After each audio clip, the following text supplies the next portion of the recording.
Seperti yang kita ketahui, saat ini dunia sedang digemparkan oleh bencana yang tidak terduga di awal tahun 2020. Pandemi virus corona atau yang disebut juga sebagai COVID-19 dimulai dari pertengahan Desember 2019 ini.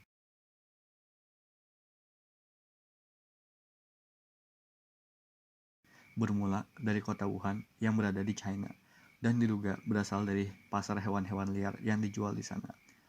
Orang pertama yang diduga kuat terinfeksi virus ini merupakan seorang penduduk asal Hubei berusia 55 tahun, walau belum dapat dikonfirmasi kebenarannya. Awalnya, dokter setempat yang menangani virus ini mengira bahwa ini hanyalah penyakit atau infeksi pada saluran pernapasan atas biasa. Namun, setelah beberapa waktu, kasus orang yang terinfeksi semakin meningkat dan sedikit sekali orang yang sembuh. Barulah disadari bahwa ini merupakan penyakit baru. Yang membuat virus ini berbahaya dan meresahkan masyarakat adalah cara penyebarannya yang melalui droplets atau cairan yang berasal dari tubuh seorang pengidap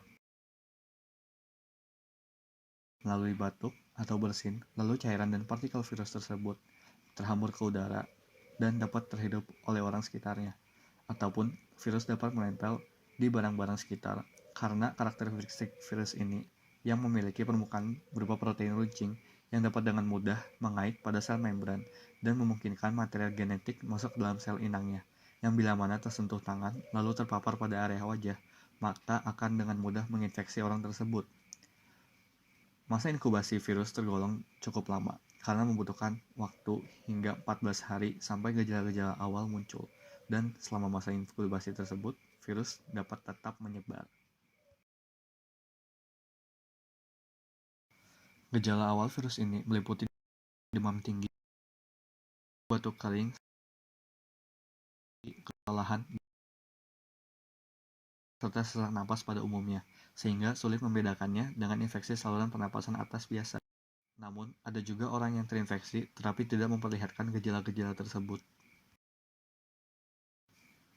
Organ tubuh yang menjadi target dari virus ini terfokus pada sistem respirasi manusia, di mana virus ini terhidup di paru-paru dan mulai membajak metabolisme sel lalu berlipat ganda, yang akhirnya merujuk pada kerusakan pada paru-paru, meliputi menurunnya kapasitas paru-paru. Pada kasus beratnya, dapat menyebabkan bronkitis, pneumonia, hingga kegagalan fungsi pada organ lain. Banyak yang bertanya-tanya seputar penyebab kemunculan dari virus ini, yang sampai sekarang belum dapat terbukti kebenarannya dan menimbulkan spekulasi pada masyarakat terkait awal mulanya kemunculan virus ini. Beberapa di antaranya berkata, jika virus ini ditularkan lewat kelelawar, dan dipercaya oleh ilmuwan dengan bukti adanya sebuah virus yang berawal dari kelelawar dan memiliki kemiripan hingga 89,1% dengan virus corona ini.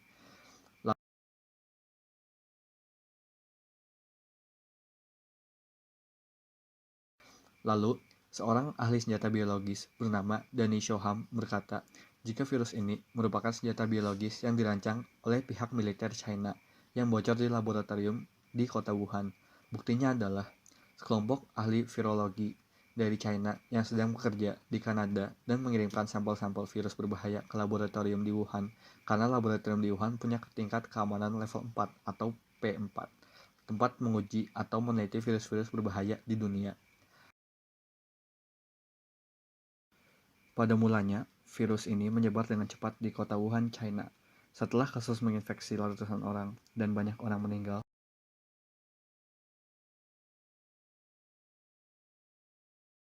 akhirnya pemerintah memberlakukan lockdown di kota Wuhan pada tanggal 23 Januari 2020, di mana orang-orang tidak dapat keluar atau masuk ke kota Wuhan.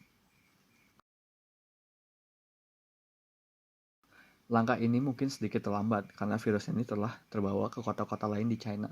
Namun pemerintah juga cukup tanggap dengan upayanya membangun rumah sakit darurat yang dapat diselesaikan dalam kurun waktu 1 minggu sehingga dapat mengatasi jumlah pasien terjangkit corona secara berlebihan.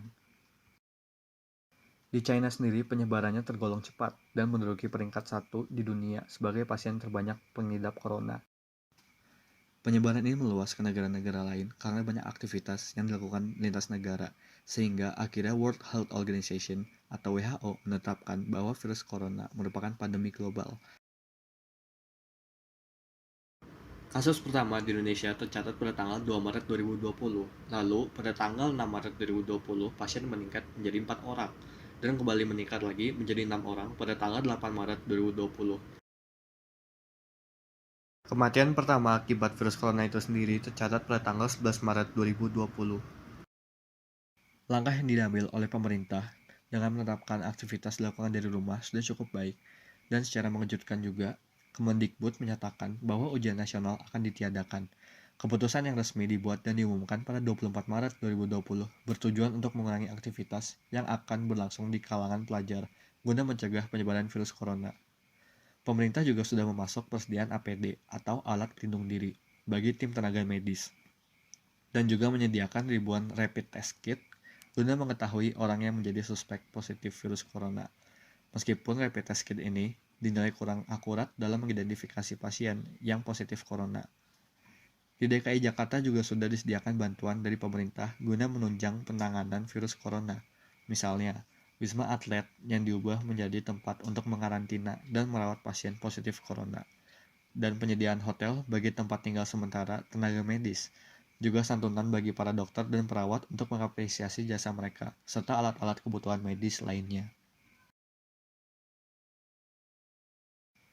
Penindakan lebih lanjut juga memberikan kebimbangan bagi pemerintah. Salah satunya adalah penerapan lockdown yang diinginkan oleh masyarakat. Tetapi, lockdown ini juga memberikan risiko yang besar, seperti kelangkaan barang akibat panic buying, terlantarnya fakir-fakir miskin, menurunnya pendapatan per kapita negara dikarenakan kegiatan ekonomi yang terhambat secara jangka panjang, dan mengakibatkan turunnya kesejahteraan rakyat dan menurunnya tingkat produktivitas negara. Selain itu, perlu banyak yang dipertimbangkan untuk melakukan lockdown, mulai dari persediaan kebutuhan sehari-hari untuk masyarakatnya, subsidi kebutuhan sehari-hari bagi masyarakat ekonomi menengah ke bawah, dan fasilitas untuk menunjang kenyamanan dan keamanan rakyat agar tidak terjadi kekacauan di masyarakat akibat dari kebijakan yang tidak dipersiapkan dengan matang.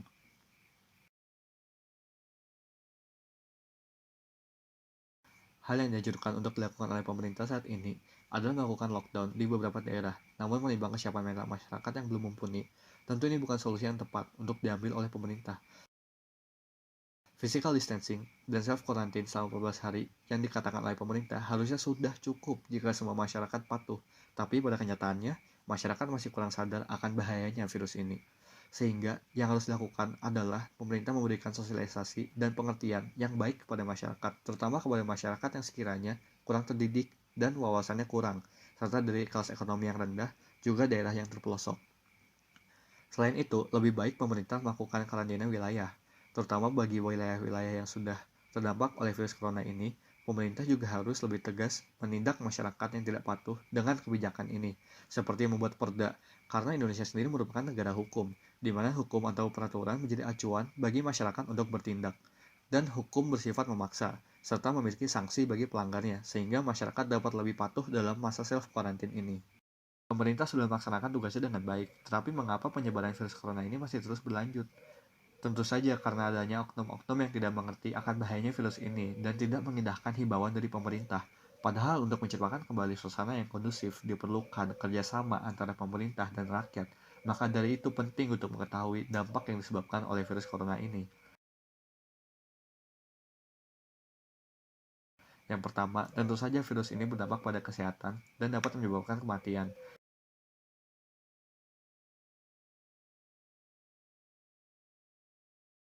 Pada bidang ekonomi, pandemi corona ini menyebabkan turunnya pendapatan pada sektor pariwisata karena kebijakan pemerintah yang tidak mengizinkan turis datang untuk berwisata dan juga turis lokal yang berkurang karena adanya self-quarantine. Pandemi virus corona ini juga menimbulkan dampak di bidang psikologi dan sosial kita.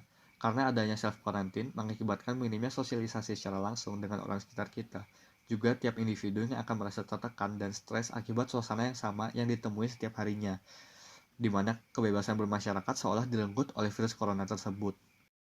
Virus corona juga berdampak pada aspek religius, di mana kita tidak lagi bisa datang ke tempat ibadah untuk sementara waktu.